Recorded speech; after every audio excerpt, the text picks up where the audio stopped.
Então vamos lá. A gente entra agora no capítulo 1, o direito de ser rico.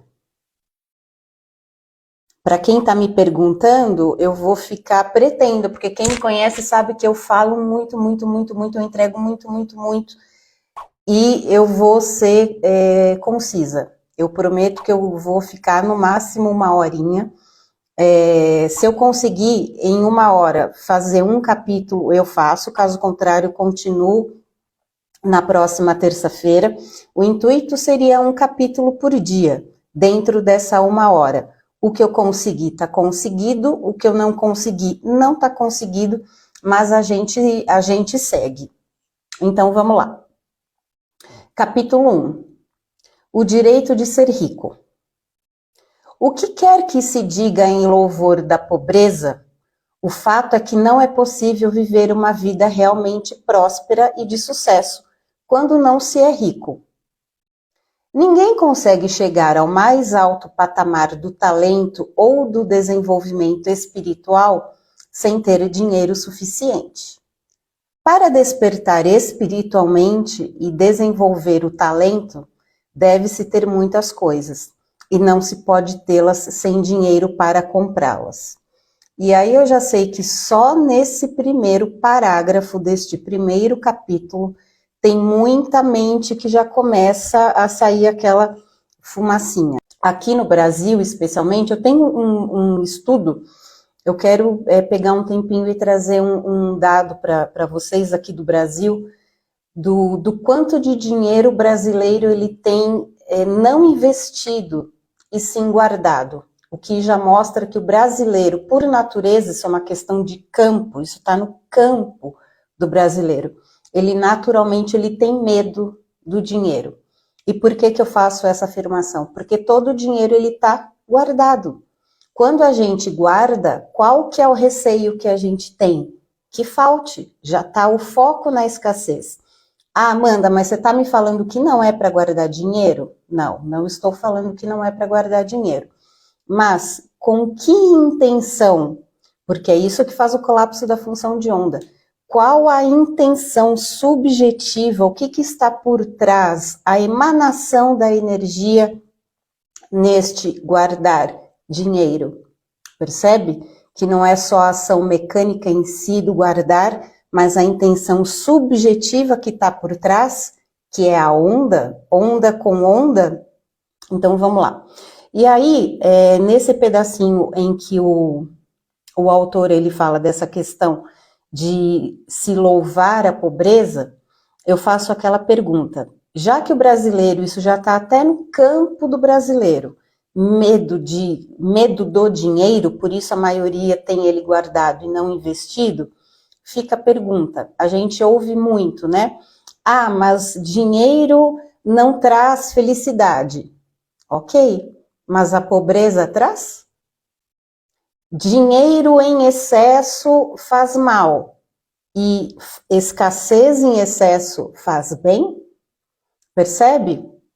Por isso que eu gosto muito de entrar nessas questões, nesses embates, nessas dúvidas, nisso que eu chamo de gatilhos na consciência, porque de repente a gente está muito acostumado, muito doutrinado a ter uma certa crença, eventualmente coisas que a gente nem acredita, que nem é nossa.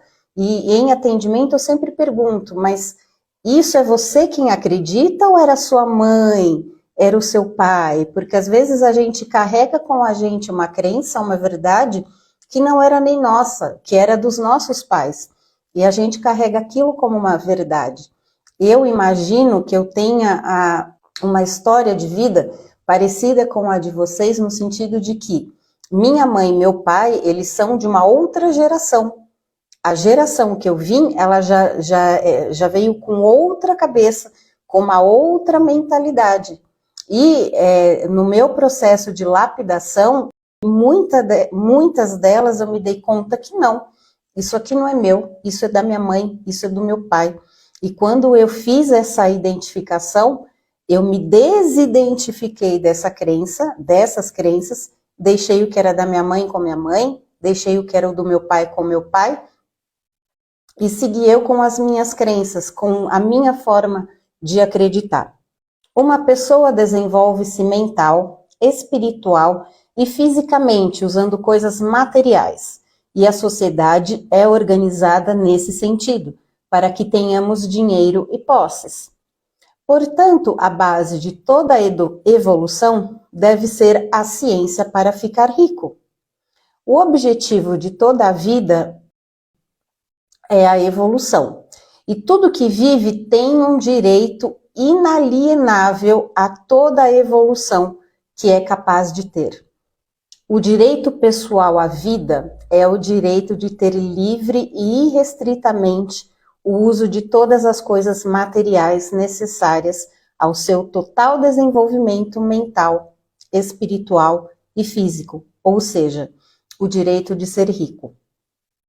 E aí, quando a gente começa a entrar no campo das ideias e a gente começa a olhar tudo que a gente tem em volta, toda a criação do todo, do grande Criador, a gente se dá conta que não existe escassez, não existe falta.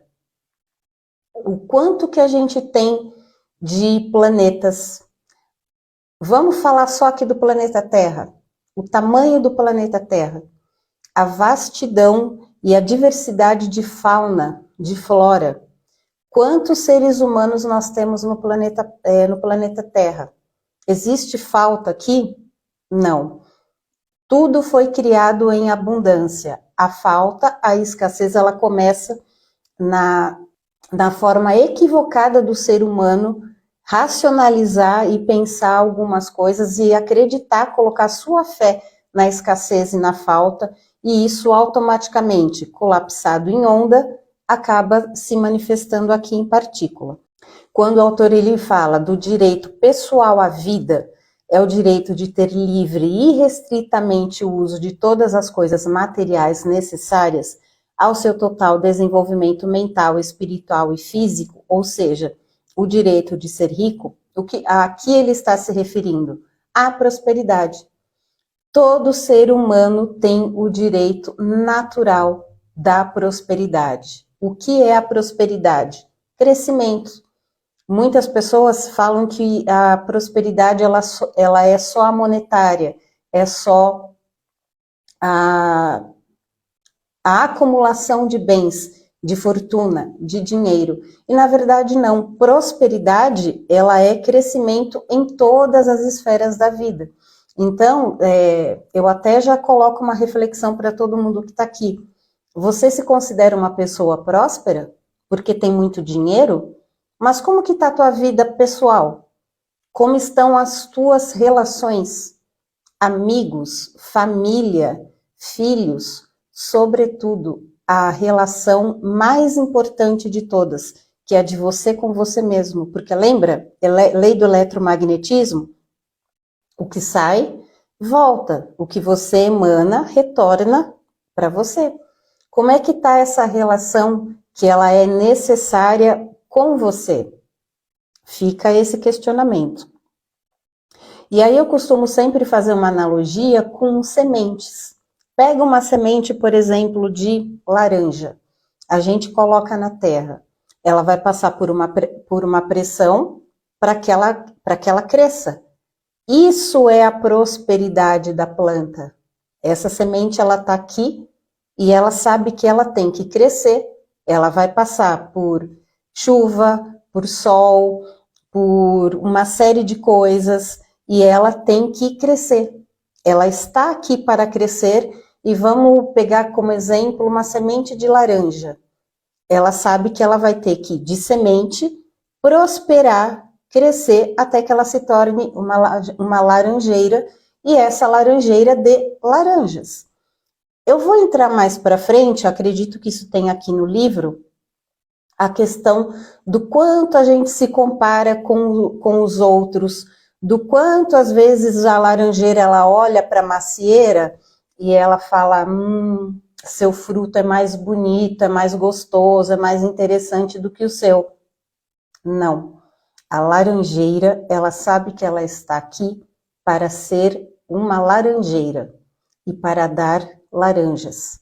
E por que que ela tem tanto sucesso na caminhada dela como laranjeira?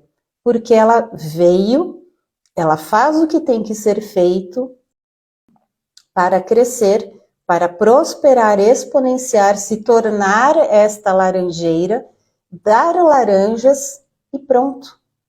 Este é o propósito dela. Em momento algum ela tem dúvidas se ela vai se tornar uma laranjeira que dará laranjas.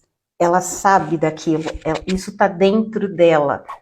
E ela estando aqui como que eu coloco? Quando ela está aqui e ela não tem essa dúvida, e não, as laranjeiras não têm essa dúvida que ela veio para dar laranjas, e ela se coloca a favor do mundo, exponencia, prospera, cresce, é simplesmente o fim dela, dar laranja, se tornar uma laranjeira.